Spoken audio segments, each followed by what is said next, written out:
આજે આપણે સમજીશું પ્રાણોપાસના. પ્રાણની ઉપાસના વગર માનવનું જીવન ખીલતું નથી.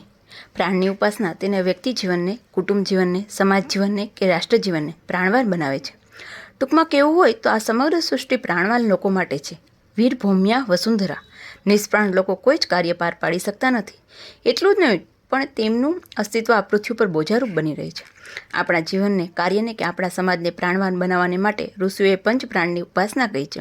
આપણા શરીરમાં એક જ પ્રાણ જુદે જુદે ઠેકાણે રહી જુદું જુદું કાર્ય કરે છે અને તેથી તે 5 જુદા જુદા નામથી ઓળખાય છે. હૃદય પ્રાણ ગુદેપાન સમાનો નાભિમંડલે ઉદાન કંઠે દેથસ્થ્ય વ્યાન સર્વ શરીરગ. હૃદયમાં તે પ્રાણ વાયુ રૂપે રહ્યો છે. ગુદાસ્થાનમાં તે અપાન વાયુ કહેવાય છે. નાભિમંડળમાં સમાન વાયુ ગણાય છે. કોઠમાં ઉદાન વાયુ રૂપે રહ્યો છે અને વ્યાન રૂપે તે સંપૂર્ણ શરીરમાં ફરતો રહે છે. હૃદયમાં રહેલા પ્રાણવાયુનું કામ લોહીને શુદ્ધ કરવાનું છે. આ કાર્ય બરાબર ચાલતું રહે તો માનવમાં સ્ફૂર્તિ, ઉત્સાહ રહે. પ્રાણવાયુના અભાવમાં માણસ ગુંગળાવા લાગે છે. આપણા જીવનમાં કે કાર્યમાં પણ જો પ્રાણની ઉપાસના ન હોય તો જીવન ગુંગળાય છે અને કાર્ય રૂંધાય છે.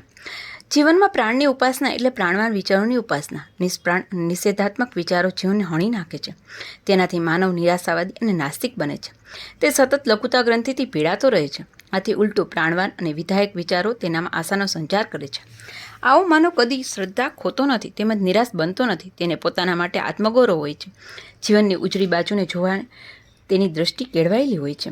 આવા ઉત્સાહી માનવને ત્યાં નિવાસ કરવાના હેતુથી લક્ષ્મી પોતે જ દોડી આવે છે એવું એક શ્લોકમાં વર્ણન છે. ટૂંકમાં કુટુંબમાંથી પણ જો પ્રાણની ઉપાસના ચાલી જાય તો કૌટુંબિક જીવન શુષ્ક અને યંત્ર બની જાય. ઉત્સાહશૂન્ય માણસોથી કોઈ પણ કાર્યમાં ઝડપ આવી જાય. નિરુત્સાહીને હતાશ માણસોનો સંભુમેળો કોઈ પણ સ્થાને કે સમાજને નિષ્પ્રાણ બનાવી દે. પ્રાણવાન મનુષ્યથી જ કોઈ પણ કાર્ય શક્ય બને છે. તેની સ્પષ્ટ સમજણ હોવાથી જ વિવેકાનંદે વિશ્વ પરિવર્તન સાધવા 100 નચિકેતાઓની માંગણી કરી હતી. નચિકેતા એ પ્રાણવાન માનવનું પ્રતીક છે. નચિકેતા એટલે પ્રલોભનથી ન લોભાઈ જનાર, ભયથી ન ભાગનાર તેમજ ભોગોથી ભ્રષ્ટ ન થનાર. આવા નિષ્ઠાવાન મનુષ્ય જ જગતને બદલાવી શકે. પ્રાણવાન મનુષ્ય અમૂલ્ય હોય છે. જ્યારે નિષ્પ્રાણ મનુષ્યની કંઈ જ કિંમત હોતી નથી. રાષ્ટ્રમાંથી પણ જો પ્રાણની ઉપાસના ચાલી જાય તો તે રાષ્ટ્ર પણ હતવીર્ય અને ગલિત ગાત્ર બની કોઈની પણ શરણાગતિ સ્વીકારે છે. તે જ રીતે જીવનમાં અપાન વાયુની ઉપાસના પણ હોવી જોઈએ. આપણા શરીરમાં અપાન વાયુ અધોસ્થાનમાં રહીને વિસર્જનનું કાર્ય કરે છે. શરીરમાંનું મળ કે કચરો જો બહાર ન ફેંકાય તો શરીર અસ્વસ્થ અને રોગગ્રસ્ત બને છે. વિસર્જનની ક્રિયા જો યોગ્ય રીતે ચાલતી હોય તો શરીર વિશુદ્ધ રહે છે. પરિણામે મન શાંતિ અને પ્રસન્નતા અનુભવે છે.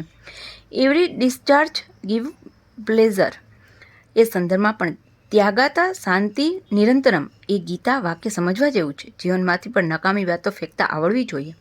હલકા પ્રકારના રાગ, દ્વેષો, ખોટો અહંકાર, અવિવેકી ક્રોધ વગેરે વાતો જીવનમાં હાનિકારક છે.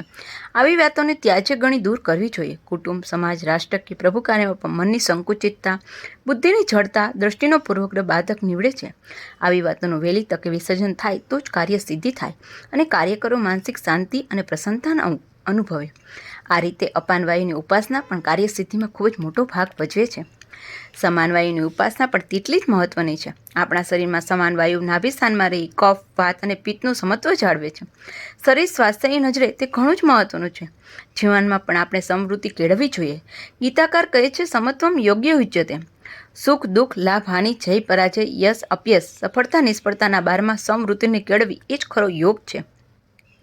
કોઈ કામની નિષ્ફળતા કાયમની હોતી નથી. નિષ્ફળતા એ સફળતાનો વિરોધ નહીં પણ વિલંબ સૂચવે છે. In failure success in delayed and not denied. નિષ્ફળતાના પગથિયામાંથી સફળતાની સીડી સર્જાય છે. નિષ્ફળતા આપણામાં નિરાશા પ્રેરણાની ન બનતા બધું પુરુષાર્થની પ્રેરણા પ્રગટાવનારી બને તો આપણે સમવૃત્તિના એટલે કે સમાન વાયુના ઉપાસક છીએ એમ કહી શકાય. કોઈ પણ સંજોગોમાં જે પોતાનું માનસિક સમત્વ ખોઈ બેસતો નથી તે જ માણસ મહાન બને, મહાન કાર્યનો સાધક બને છે. ભગવાન બુદ્ધે પણ ધર્મ પ્રચારને માટે છતાં પોતાના શિષ્યોને આ જ કસોટી પર કસી જોયા હતા. બાહ્ય અપયશ કરતાં આત્મિક વિકાસ પર જેની સફળતાનો આધાર હોય છે તેઓ માણસ કદી નિષ્ફળ બનતો નથી તેમજ પોતાનું માનસિક સમત્વ ગુમાવતો નથી.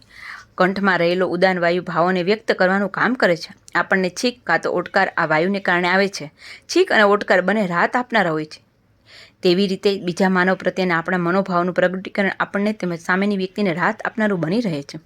છીંક આવતા જ જેમ માથાનો દુખાવો ઓછો થાય છે કે ઓડકાર આવતા જ જેમ પેટનો ભાર હળવો થાય છે, તેમ અન્ય માણસ માટેના આપણા ભાવોનો વ્યક્તિકરણથી તેના અને આપણા સંબંધોમાં રહેલો બોજો અને નિષ્કલંકતા દૂર થાય છે અને સંબંધો હળવા ફૂલ જેવા બને છે. અતિશયોક્તિની માફક અલ્પોક્તિ કે ન્યૂનોક્તિ પણ નુકસાનકારક છે. એકબીજા માટેના પોતાના ભાવ વ્યક્ત કરવાના સંકોચને કારણે કેટલાય દાંપત્ય જીવનમાંનું કાવ્ય નષ્ટ થઈ ગયું હશે. કાર્યમાં પણ સહકાર્યકર પ્રત્યેના પોતાના ભાવ પ્રગટ કરી તેને પ્રોત્સાહન આપવા, પ્રશંસાના 2-4 પુષ્પ વેરવા એ વિષ્ણુ સહસ્ત્ર નામનું પારાયણ કરવા જેટલું પવિત્ર કાર્ય છે. ભાવને વાણીમાં પ્રગટ કરવાની અમૂલ્ય બક્ષિસ ભગવાને માનવને આપી છે. ઉદાન વાયુની પૂજા કરી એ શક્તિને માનવ જો યોગ્ય દિશામાં વાળે તો સૃષ્ટિ ઉપર સ્વર્ગ જ સર્જાય. વ્યાન વાયુ આખા શરીરમાં ફરે છે. લોહીને સમગ્ર શરીરમાં ફેરવવાનું કામ તે કરે છે. કોઈ પણ કાર્યનો વિસ્તાર થયા પછી સમગ્ર કાર્યમાં ફરનારા આવા કેટલાક લોકો હોવા જોઈએ, નહીં તો અતિ વિસ્તરણ ન ગતિ જાહેરતે શોભા. તેના જેવું થાય. વૈદિક વિચારરૂપી લોહી સમગ્ર સમાજ શરીરમાં ફરતું રહે તે માટે ભારતમાં બ્રાહ્મણો અને સંન્યાસીઓએ વ્યાન વાયુની માફક સર્વત્ર ફરતા હતા. આજે પણ ભારતીય સંસ્કૃતિ જીવે છે તેના મૂળમાં આ કારણ છે. પંચ પ્રાણની આ ઉપાસના આપણા વૈયક્તિક, સામાજિક તેમજ રાષ્ટ્રીય જીવનમાં યોગ્ય રીતે શરૂ થાય અને આપણે પુનઃ પ્રાણવાન બનીએ એવી પ્રભુ પાસે પ્રાર્થના. અસ્તુ.